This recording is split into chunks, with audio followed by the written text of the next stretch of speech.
Price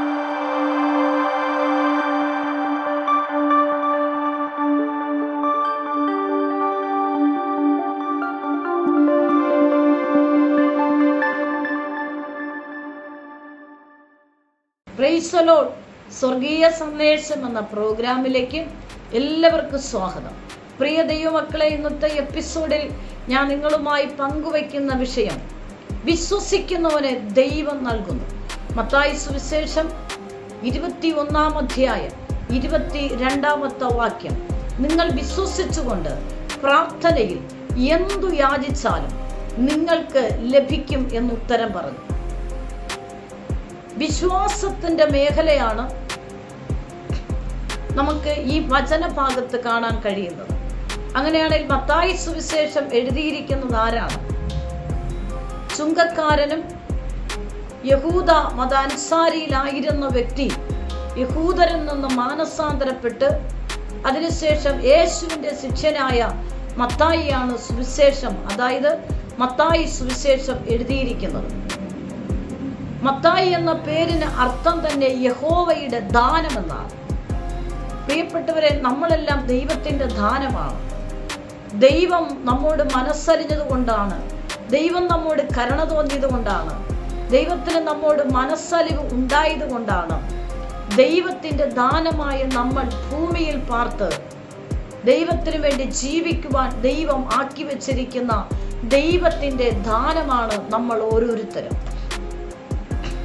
Mathai എന്ന വാക്കിന് അർത്ഥം തന്നെ യഹോവയുടെ ദാനം എന്നാണ്. നമ്മുടെ ഓരോരുത്തരുടെയും പേരുകൾക്ക് വ്യത്യസ്തപരമായ അർത്ഥങ്ങളുണ്ട്.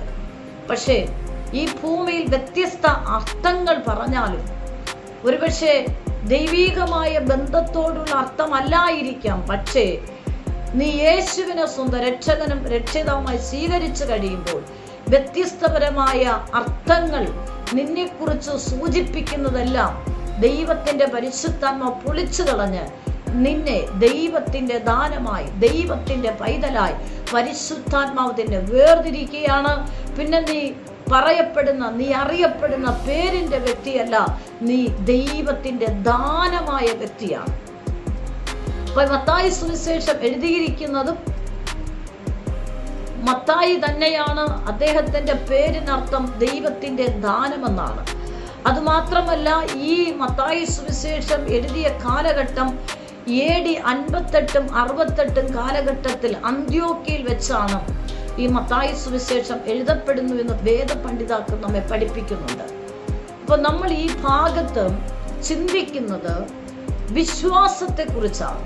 വിശ്വാസത്തിന്റെ പട്ടിക പറയുമ്പോൾ തിരുവചനത്തിൽ ഒത്തിരി കാര്യങ്ങൾ നമുക്ക് കാണാൻ കഴിയുന്നുണ്ട്. എങ്കിലും യേശു പറയുന്ന ഒരു വാക്കാണ് ഇതിൽ പ്രധാനമായി ഉച്ചരിക്കുന്നത്. യേശു പറയുന്ന വാക്ക് 21-ന്റെ 22-ാമത്തെ ഒരു പ്രവചന ശബ്ദം പോലെ നിങ്ങൾ കേൾക്കുമ്പോൾ അത് സ്വീകരിച്ച് അങ്ങനെ തന്നെ നിങ്ങളുടെ വാ കൊണ്ട് ഏറ്റുപറഞ്ഞ് നാവുകളിലൂടെ, ശബ്ദങ്ങളിലൂടെ ഈ പ്രവചന വാക്ക് നിങ്ങൾ പ്രഖ്യാപിച്ചാൽ നിങ്ങളുടെ ജീവിതത്തിൽ നടക്കത്തില്ല എന്ന് മനുഷ്യൻ നിങ്ങളെ നോക്കി വിധി എഴുതിയിരിക്കുന്ന വിഷയത്തിന്റെ മേഖലയിൽ ദൈവത്തിന്റെ പ്രവൃത്തി നിങ്ങളുടെ ജീവിതത്തിൽ വെളിപ്പെടുമെന്ന് ദൈവത്തിന്റെ പരിശുദ്ധാത്മാവ് ഈ വചനത്തിലൂടെ, ഇന്നത്തെ എപ്പിസോഡിലൂടെ ഈ ദൈവ ശബ്ദം കേൾക്കുന്നവരോട് ദൈവാത്മാവ് ഇടപെടുന്നു. നീ വിശ്വസിച്ചുകൊണ്ട് എന്ത് യാചിച്ചാലും ദൈവം നിനക്ക് ചെയ്തു തരും. യേശു ഇവിടെ ഉറപ്പ് നൽകുകയാണ്. നിങ്ങൾ വിശ്വസിച്ചുകൊണ്ട് പ്രാർത്ഥനയിൽ എന്ത് യാചിച്ചാലും നിങ്ങൾക്ക് ലഭിക്കും എന്ന് ഉത്തരം പറഞ്ഞു. അപ്പോൾ നമ്മൾ പ്രാർത്ഥിക്കുന്ന യാചനയിൽ, നമ്മൾ പ്രാർത്ഥിക്കുന്ന വിഷയം ലഭിക്കണമെങ്കിൽ പ്രധാനമായി യേശു ഇവിടെ ഊന്നി പറയുന്ന ഒരു വാക്ക്, നിങ്ങൾ വിശ്വസിക്കണം. വിശ്വസിച്ചുകൊണ്ട് നിങ്ങൾ എന്ത് യാചിച്ചാലും ലഭിക്കും. അതാണ് കർത്താവ് യേശു ഈ ഭൂമി ചെയ്യുന്ന ശുശ്രൂഷകളിൽ തൻ്റെ അടുക്കൽ സൗഖ്യത്തിനായി പലരും വരുന്നുണ്ട്. തൻ്റെ അടുക്കിലോട്ട് വരുന്നുണ്ട്. യേശു അങ്ങോട്ട് ഇറങ്ങിപ്പോയി സൗഖ്യമാക്കിയതുണ്ട്. ബെഥസ്ദ കുളക്കരയിൽ കിടക്കുന്ന മനുഷ്യന്റെ 38 ആണ്ട് രോഗിയായി കിടക്കുന്ന മനുഷ്യന്റെ അടുക്കൽ ആ വ്യക്തി യേശുവിന്റെ അടുക്കിലോട്ട് വന്നില്ല. യേശു മനസ്സലിഞ്ഞ് അവന്റെ അടുക്കിലോട്ട് പോയി. കാരണം എന്തെന്നറിയാമോ? സൗഖ്യമാകാൻ ആഗ്രഹിച്ച, അതായത് സൗഖ്യം നടക്കുന്ന സ്ഥലത്ത് 38 വർഷമായിട്ടും അവൻ നിരാശപ്പെട്ട് സൗഖ്യം ലഭിക്കുന്ന സ്ഥലത്ത് നിന്ന് അവൻ എഴുന്നേറ്റ് പോകാതെ അവൻ അവിടെ തന്നെ വിശ്വസിച്ചു കൊണ്ടായിരുന്നത് കൊണ്ട് യേശു അവിടെ ഇറങ്ങിച്ചെന്ന് അവനെ സൗഖ്യമാക്കുകയാണ്. യേശു ഇറങ്ങിച്ചെന്ന് അവനോട് ചോദിക്കും, നീ വിശ്വസിക്കുന്നുവോ? നിനക്കെന്താണ് ഞാൻ ചെയ്തു തരേണ്ടത്? അപ്പോൾ പറയുന്നു, യേശുവേ, ഞാൻ ആദ്യം കുളത്തിൽ അടുക്കിലേക്ക് ചെല്ലുമ്പോൾ മറ്റൊരു വ്യക്തി ഇറങ്ങുന്നത് കൊണ്ട് എനിക്ക് സൗഖ്യം പ്രാപിക്കാൻ കഴിയുന്നില്ല. യേശു പറഞ്ഞു, നീ വിശ്വസിക്കുന്നുണ്ടോ? ഉറപ്പായിട്ട് ഞാൻ വിശ്വസിക്കുന്നു. കണ്ടോ, യേശു പ്രധാനമായി നമ്മെ പഠിപ്പിക്കുന്നത് ഈ ഭൂമിയിൽ ഒരു ഭക്തൻ യാചിക്കുന്ന സകലത്തെയും ദൈവം നമുക്ക് ചെയ്തു തരാൻ ശക്തനാണ്. ഒരൊറ്റ കാര്യം, വിശ്വസിക്കുന്നുവോ? ഒരു വിഷയം, നീ യാചിക്കുന്ന വിഷയം, നീ പ്രാർത്ഥിക്കുന്ന വിഷയം, ദൈവത്തോട് പറയുന്ന വിഷയം, എൻ്റെ ദൈവം എനിക്കിത് ചെയ്തു തരുമെന്ന് നീ വിശ്വസിച്ചാൽ ഉറപ്പായിട്ടും ദർശനങ്ങൾക്കൊരു അവധി വെച്ചിരിക്കുന്നു. അത് സമാപ്തിയിലേക്ക് ബന്ധപ്പെടുന്നു. ഉറപ്പായിട്ട് അത് സംഭവിക്കും. എന്നെ കേൾക്കുന്ന ആരോടോ ദൈവത്തിന്റെ പരിശുദ്ധാത്മ പറയുന്നു, നീ വിശ്വസിച്ച് പ്രാർത്ഥിക്കുക, നീ വിശ്വസിക്കുക. സാധ്യമല്ല, സാഹചര്യം നോക്കുമ്പോൾ സാധ്യമല്ല. പക്ഷെ പരിശുദ്ധാത്മ ആരോടോ ദൂത് പറയുന്നു, സാഹചര്യമല്ല നിന്നെ വിടുവിക്കുന്ന, മറിച്ച് ദൈവത്തിന്റെ കരം നിനക്ക് വേണ്ടി പ്രവർത്തിക്കുന്ന ദൈവമാണ് നിനക്ക് വേണ്ടി പ്രവർത്തിക്കുന്നതിന്റെ സാഹചര്യമല്ല നിനക്ക് പ്രവർത്തിക്കുന്നത്, നിനക്ക് വേണ്ടി പ്രവർത്തിക്കുന്ന ദൈവമാണ്. നീ വിശ്വസിച്ച് ആ വിഷയത്തിൽ വിശ്വസിച്ച് പ്രാർത്ഥിക്കുക. ആ വിഷയം നിനക്ക് വേണ്ടി ചലിക്കുകയാണ്. ആ വിഷയത്തിൽ നിനക്ക് വേണ്ടി വാതിൽ തുറക്കുകയാണ്. ആ വിഷയത്തിൽ നിനക്ക് വേണ്ടി പരിഹാര വഴി തുറക്കുകയാണ്. ആ വിഷയത്തിൽ നിനക്ക് വേണ്ടി ദൈവപ്രവൃത്തി നിന്റെ മുന്നിൽ തുറന്നു വരികയാണ്. അതാണ് യേശു പറയുന്നത്, പ്രധാനമായിട്ട് നിങ്ങൾ വിശ്വസിച്ചുകൊണ്ട് എന്ത് യാചിച്ചാലും അത് ലഭിക്കും. നിങ്ങൾ ആഗ്രഹിക്കുന്നത് ലഭിക്കും. പക്ഷേ നീ വിശ്വസിക്കണം. അപ്പൊ വിശ്വാസമാണ് ജീവിതത്തിൽ ഏറ്റവും വലിയ കേന്ദ്ര ബിന്ദു എന്ന് പറയുന്നത്. ഏതൊരു വിഷയത്തിന്റെ പിന്നിൽ ഒരു കേന്ദ്ര ബിന്ദു ഉണ്ട്. അതാണ് പ്രധാനം. ഇവിടെ പറയുന്നത് ഏതൊരു വ്യക്തിയുടെ ജീവിതത്തിൽ ഏത് വലിയ സാഹചര്യമാകട്ടെ, ചെറിയ സാഹചര്യമാകട്ടെ, ഏത് ഡോക്ടർമാർ വിധി എഴുതിയിരിക്കുന്ന രോഗമാകട്ടെ, നിനക്കിനൊരു വാതിൽ തുറക്കാൻ ചാൻസ് ഇല്ലാത്ത മേഖലയാകട്ടെ, പക്ഷെ നീ വിശ്വസിച്ചിരിക്കുന്ന ജീവനുള്ള ദൈവം നിനക്ക് ചെയ്തു തരാൻ ശക്തനാണ്. നീ ആഴമായി വിശ്വസിച്ചാൽ അതങ്ങനെ തന്നെ സംഭവിക്കും. ഇവിടെ യേശു പറഞ്ഞു, വിശ്വസിച്ചുകൊണ്ട് എന്ത് യാചിച്ചാലും നിനക്ക് ലഭിക്കുമെന്നാണ്. ആ അധ്യായത്തിൽ തന്നെ യേശു പറയുന്നുണ്ട്, നീ വിശ്വസിച്ചുകൊണ്ട് ഈ മലയോട് നീങ്ങിപ്പോകാൻ പറഞ്ഞാൽ അത് നീങ്ങിപ്പോക തന്നെ ചെയ്യും. അതിലൊരു മാറ്റവും സംഭവിക്കത്തില്ല. അതങ്ങനെ തന്നെ നടക്കും. അപ്പോൾ എന്നെ കേൾക്കുന്ന ദൈവമക്കളെ, നിങ്ങളുടെ ജീവിതത്തിൽ ഒരു ദൈവപ്രവൃത്തി വെളിപ്പെടുവാൻ നിന്നെ നടത്തുന്ന ജീവനുള്ള ദൈവം എനിക്ക് ചെയ്തു തരാൻ ശക്തനാണെന്ന് നീ ഒന്നാമതായി ആഴത്തിൽ നീ വിശ്വസിക്കണം. നമുക്ക് തിരുവചനങ്ങൾ പഠിക്കുമ്പോൾ മനസ്സിലാക്കാൻ കഴിയുന്നത് കൊണ്ട് യേശു ചിലരുടെ അടുക്കിൽ ചെന്ന് സൗഖ്യമാക്കി. ചിലർ യേശുവിൻ്റെ അടുക്കിൽ വന്നു. വഴിയരികിൽ കുരുടനായ മനുഷ്യൻ ദൈവത്തോട് നിലവിളിക്കുന്നു, ദാവീദ് പുത്ര, എന്നോട് കരുണ തോന്നണമേ. കൂടെയുള്ളവർ പറഞ്ഞു, മിണ്ടരുതെന്ന് പറഞ്ഞു. പക്ഷേ ആവശ്യക്കാരൻ അറിയാം, ഇതുവഴി പോകുന്നവന് മാത്രമേ, ഇതുവഴി ഇപ്പോൾ പോകുന്ന കർത്താവിന് മാത്രമേ എന്നെ സൗഖ്യമാക്കാൻ കഴിയത്തുള്ളൂ. അതുകൊണ്ട് എനിക്ക് വിടുതൽ ലഭിക്കുന്നവരെ ഞാൻ നിലവിളിക്കും. ആ മനുഷ്യൻ നിലവിളിച്ചുകൊണ്ടിരുന്നു. മറ്റുള്ളവർ തന്നെ അമർച്ച ചെയ്തു, ശാസിച്ചു. പക്ഷേ താൻ മിണ്ടാതിരുന്നില്ല. താൻ നിലവിളിച്ചുകൊണ്ട് തനിക്ക് ഉറപ്പുണ്ട് കർത്താവ് തന്നെ സൗഖ്യമാക്കുന്നവൻ വിശ്വസിച്ചു. അവൻ നിലവിളിക്കുമ്പോൾ യേശു ആരാണോ ഈ മനുഷ്യൻ നിലവിളിച്ചപ്പോൾ തന്നെ തടസ്സപ്പെടുത്തിയോ അവരോട് യേശു പറഞ്ഞു, ആ വ്യക്തിയോട് പറയുക, ഞാൻ അവനെ വിളിക്കുന്നു. അവർ ഓടി വന്ന് പറഞ്ഞു, യേശു നിന്നെ വിളിക്കുന്നു. അവനോട് യേശുവിൻ്റെ അടുക്കൽ പോയിട്ട് ചോദിച്ചു. എനിക്ക് ചോദിക്കുമ്പോൾ യേശുവിൻ്റെ അടുക്കിലോട്ട് പോകുമ്പോൾ യേശു ചോദിച്ചു, എന്താണ് നിന്റെ ആവശ്യം? ഗുരു, എനിക്ക് കാഴ്ച ലഭിക്കണം. യേശു അവന് കാഴ്ച കൊടുക്കുന്നു. അവന്റെ വിശ്വാസമാണ്. അപ്പൊ യേശു പറയുന്ന വാക്ക് നീ വിശ്വസിച്ചുകൊണ്ട് എന്ത് യാചിച്ചാലും ലഭിക്കും. എന്നെ കേൾക്കുന്ന ദൈവമക്കളോട് ആരോട് പരിശുദ്ധാത്മ പറയുന്നു, നിന്റെ വിഷയത്തിൽ വൈകിയാലും നീ അവിശ്വസിക്കരുത്, താമസിച്ചാലും നീ അവിശ്വസിക്കരുത്. ദൈവം നിനക്ക് വേണ്ടി ചെയ്യാൻ ശക്തനാണ്. നീ ആശ്രയിച്ച് വെച്ചിരിക്കുന്ന, നീ വിശ്വസിച്ചിരിക്കുന്ന, നീ പ്രത്യാശ വച്ചിരിക്കുന്ന ജീവനുള്ള ദൈവം നിന്റെ വിഷയത്തിന്റെ മേഖലയിൽ നിനക്ക് പരിഹാരം തരാൻ ശക്തനാണ്. ദൈവത്തിന്റെ പരിശുദ്ധാത്മ പറയുന്നു, നിങ്ങൾ വിശ്വസിക്ക്, സാധ്യമല്ല എന്ന് പറയുന്ന നിങ്ങൾക്ക് വേണ്ടി സാധ്യമാക്കി തരുന്ന ഒരുവനാണ്. അവനിൽ നിങ്ങൾ വിശ്വസിക്ക്, ആ കർത്താവ് നിങ്ങൾക്ക് വേണ്ടി വഴി തുറക്കും. അപ്പൊ യേശു പറയുന്ന നിങ്ങൾ വിശ്വസിച്ചുകൊണ്ട് പ്രാർത്ഥന എന്ത് യാചിച്ചാലും നിങ്ങൾക്ക് ലഭിക്കും. അപ്പൊ നമ്മുടെ വിഷയത്തിൽ ഒരു വിടുതൽ ലഭിക്കണമെങ്കിൽ ഒന്നാമതായി നമ്മൾ ദൈവത്തെ വിശ്വസിക്കണം. 2, ദൈവം എനിക്ക് ചെയ്തു തരാൻ ശക്തനാണെന്ന് പൂർണ്ണമായി നമ്മൾ വിശ്വസിക്കണം, പൂർണ്ണമായിട്ട്. 3, നമ്മുടെ വിഷയം, യാചിക്കുന്ന വിഷയം ദൈവസന്നിധിയിൽ നമ്മൾ പ്രാർത്ഥിക്കുന്നവരായിരിക്കണം.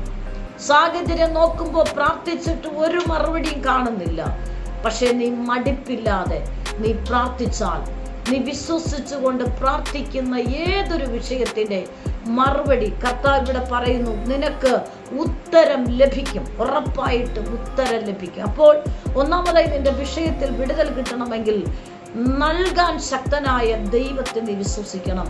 2, നീ ദൈവസനി മടിപ്പില്ലാതെ ആ വിഷയം ദൈവം എനിക്ക് ചെയ്തു തരുമെന്ന് നീ ഉറപ്പായിട്ട് വിശ്വസിച്ച് മടിപ്പില്ലാതെ നീ പ്രാർത്ഥിക്കണം, മടിപ്പില്ലാതെ നീ യാചിക്കണം.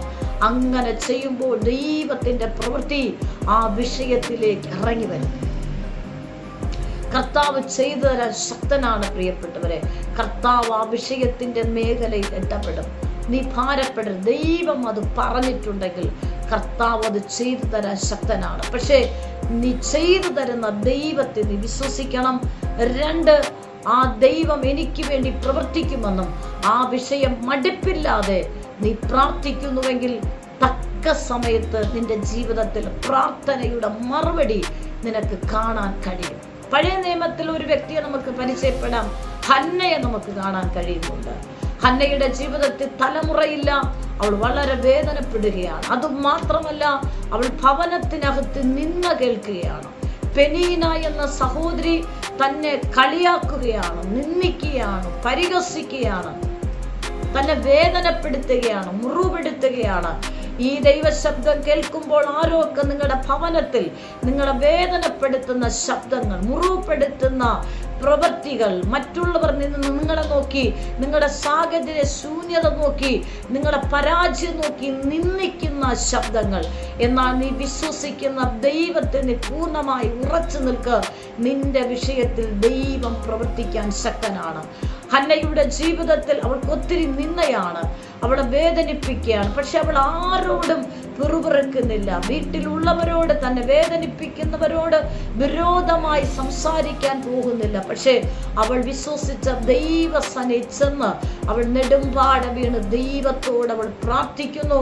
അവൾ ദൈവത്തോട് നേർച്ച നേർന്ന് പ്രാർത്ഥിക്കുകയാണ്, ദൈവമേ എനിക്കൊരു പുരുഷ സന്താനത്തെ അങ്ങ് തരും, അങ്ങ് തരാൻ ശക്തനാണ്. എനിക്കൊരു പുരുഷ സന്താനത്തെ നൽകിയാൽ നിന്റെ സനി ഞാൻ നേർച്ചയായ കുഞ്ഞിനെ ഞാൻ സമർപ്പിക്കും എന്ന് പറഞ്ഞവൾ ഹൃദയം നിറഞ്ഞ്, ഹൃദയം പൊട്ടി തകർന്ന മേഖലയിൽ അവൾ ദൈവത്തോട് പ്രാർത്ഥിച്ചു. ദൈവം അവളുടെ പ്രാർത്ഥന കേട്ടു. കാരണം അവൾ വിശ്വസിച്ചു, ദൈവം എനിക്ക് വേണ്ടി ചെയ്തു തരുവാനും ഞാൻ പ്രാർത്ഥിക്കുന്ന പ്രാർത്ഥനയിലും നേർച്ചയിലും ദൈവം പ്രസാദിക്കുമെന്ന് അവൾ വിശ്വസിച്ച് പ്രാർത്ഥിച്ചു. ദൈവം അവളുടെ പ്രാർത്ഥന കേട്ടു. അവൾ വിശ്വസിച്ച് പ്രാർത്ഥിച്ച വിഷയത്തിന്മേൽ ദൈവം അവൾക്ക് ഉത്തരം കൊടുത്തു. അനുഗ്രഹിക്കപ്പെട്ട ശമൂവേൽ പ്രവാചകന് ദൈവമോൾക്ക് കൊടുത്തു. എന്നെ കേൾക്കുന്ന ദൈവമക്കളെ, നീ വിശ്വസിക്കുക. ഒന്നാമതായി നിന്റെ വിഷയത്തിന്റെ ഉത്തരം ലഭിക്കണമെങ്കിൽ നീ ആരാധിക്കുന്ന ദൈവം നിനക്ക് വേണ്ടി പ്രവർത്തിപ്പാൻ ശക്തനെന്ന് നീ വിശ്വസിക്കുക. 2, മടിപ്പില്ലാതെ നീ പ്രാർത്ഥിക്കുക. 3 ആ വിഷയത്തിൽ അപേക്ഷിച്ചു കൊണ്ടിരിക്കുക. ദൈവം എനിക്ക് ചെയ്തു തരുമെന്ന് പൂർണ്ണമായി നീ വിശ്വസിച്ച് അതിനു വേണ്ടി ജാഗരിച്ച് നീ പ്രാർത്ഥിക്കുക. പിറുപിറുക്കരുത്.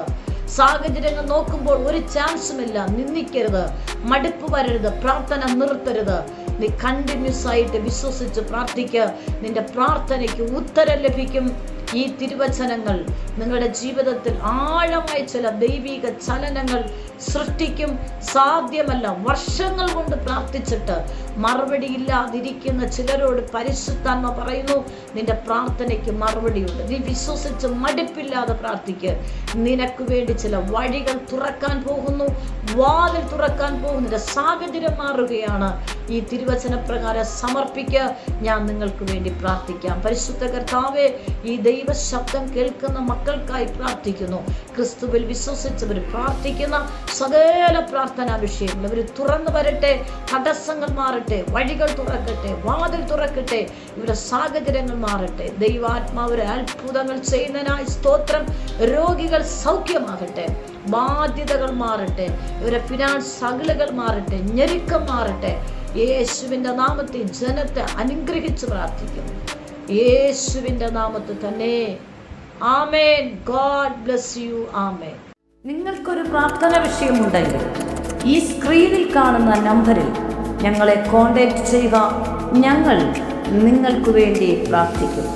എല്ലാ ആഴ്ചയിലും തിങ്കളും ശനിയുമാണ് ഈ സന്ദേശം നിങ്ങൾക്ക് ലഭ്യമായിരിക്കുന്നത്. ഈ സന്ദേശം മറ്റുള്ളവരുമായി നിങ്ങൾ പങ്കുവയ്ക്കണം. ഈ ചാനൽ ഇതുവരെ സബ്സ്ക്രൈബ് ചെയ്തിട്ടില്ല എങ്കിൽ സബ്സ്ക്രൈബ് ചെയ്യുക. ദൈവരാജ്യത്തിനായി നമുക്ക് ഒരുമിച്ച് കൈകോർക്കാം. കർത്താവ് നിങ്ങളെ ധാരാളമായി അനുഗ്രഹിക്കുമാറാകട്ടെ. ആമേൻ.